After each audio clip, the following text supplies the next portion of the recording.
I know we've all heard the story of Adam and Eve many times, but let's go back to the garden again. And one of the things that we'll see this time that's a little different is the interaction between Eve and the serpent was all about eyes. He wanted her eyes. And so he starts off by saying,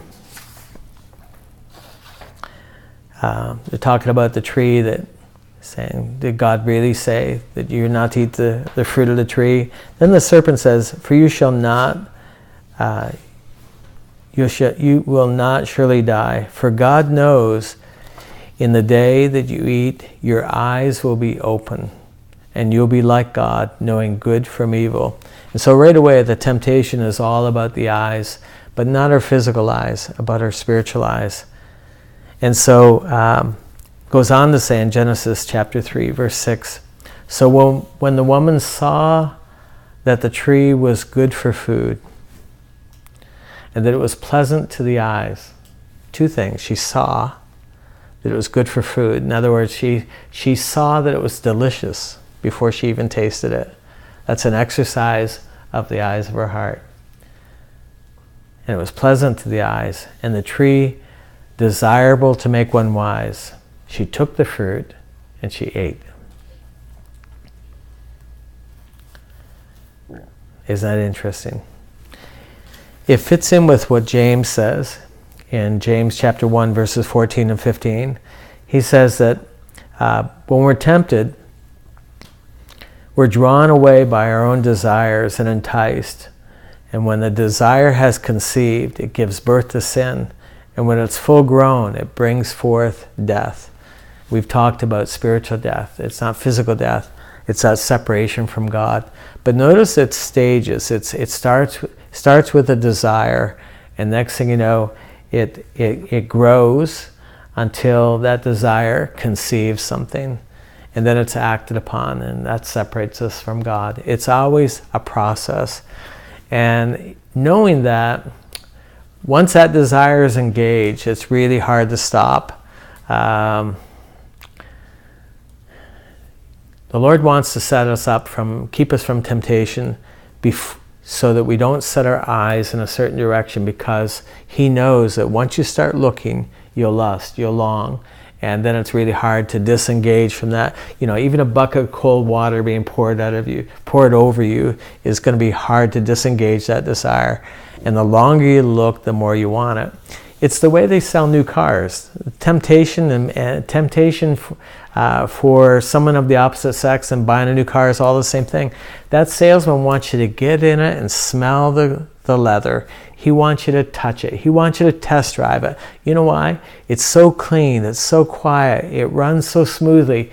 For you to get back in your old junker and you got peanuts in the console and you got gravel on the carpet and there's everything sticky, for you to get back in that old car, you can hardly do it. He knows if He can get you to see it, if He can get you to smell it, you'll have it. Even we would raise money for missions by selling chicken barbecue. Our best days were when the smoke would curl across the road, crossing in front of traffic, and you drive through that smoke, and we'd watch people do a U-turn and come back because they tasted something through their senses. Temptation is the same way. One of the reasons that God doesn't want us to set anything before our eyes, He knows that as soon as you start looking, and if you look intently long enough, you'll desire. No different than Eve. What happened to Eve is what happens to all of us all the time. She looked and she desired, and the longer she looked, the longer she desired. She saw that it was pleasant for food, and she ate. And those steps or stages is what happens to all of us. Isn't it funny? You get a group of people together, even if they're kindergarten kids. Doesn't matter how old, college kids or kindergarten kids, it really doesn't matter. What they start doing inside is they start pairing up as to who they're going to marry. So you got a little 5-year-old, he comes up and says, I'm going to marry her. He's decided. Well, where he decided that was his eyes got looking around. He concluded, if I had to marry someone who's in the room, of all the girls in the room, I'd marry her. And they decided that at 5 years old. And it never happens, of course, but it just shows how we think. And you get a group of kids in college and say, who can I marry? That's in this room. If I had to marry someone, well, I wouldn't marry them, but I'd marry them. And it's all about desire. It's all about the eyes. It's all about what we set our eyes on. This imagination, the eyes of our heart, is so powerful. The enemy wants to hijack it. One of the things that I've seen that happens is if he can get their eyes in a certain direction, looking on, imagining something, imagining a scenario, he can get them to have feelings and have a real experience, but it's all virtual. It's all just happening within their eyes, within the eyes of their heart. And it takes something to grab that whole process, stop it before it really gets out of hand, stop it before it really builds, and start taking your eyes in an entirely different direction. We see this with the disciples. The disciples are in a boat, waves are lapping into the boat, and Jesus is sleeping on a pillow. And it's a real storm. There are real waves, but they concluded something. They walked up to Jesus, who's sleeping. I just think that picture is so powerful, that he knows he's in a storm.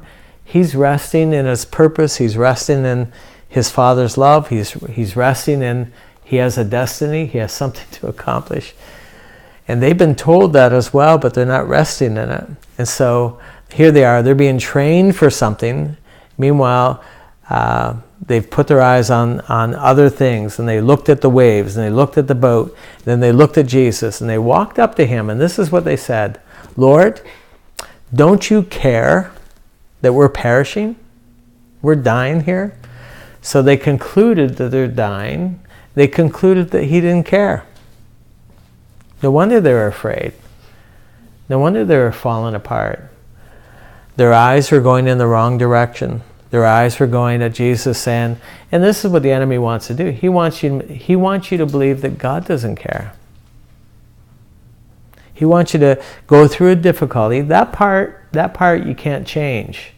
They're going through a difficulty. We're going through difficulties.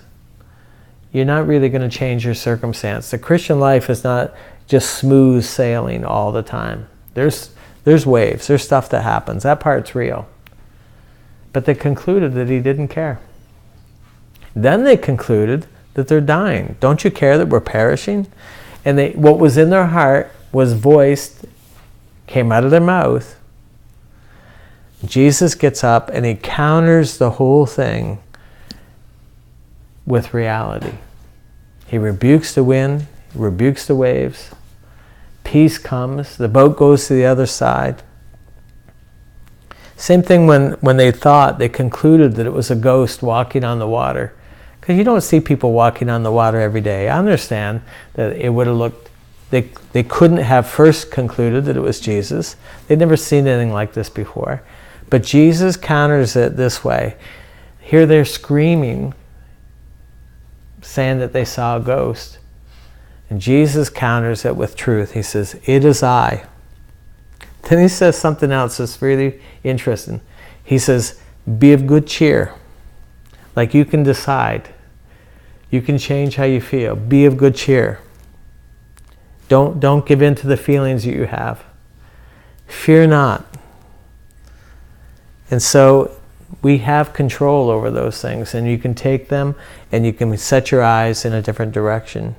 You can actually say, no, I've been down that road before. I know where that's going to end up. I'm going to be panicking. I'm going to be afraid. And then I'm going to have to get out of that hole and go back and start walking this thing out differently. So I'm going to shorten I'm going to cut the cable on that now. One of the things the Lord had me do, because I had a real period, an amazing period, it lasted 13 months of intense fear. Fear so bad that I would bounce on the bed. And one of the tools that the Lord gave me was from Philippians chapter 4, verse 8.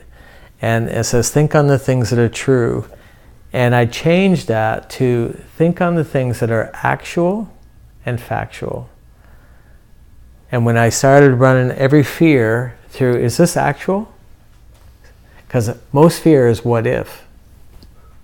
Is it factual? Is this real? And most of it was imagined.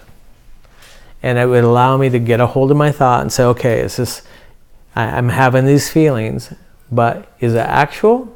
Is it factual? No. Then I would have to pull my eyes in a different direction and think about the things that are actual, that are factual. God is with me. He's been with me before. He'll never leave me. He'll never forsake me. He's not just Lord of my past, He's Lord of my present. He's Lord of my future.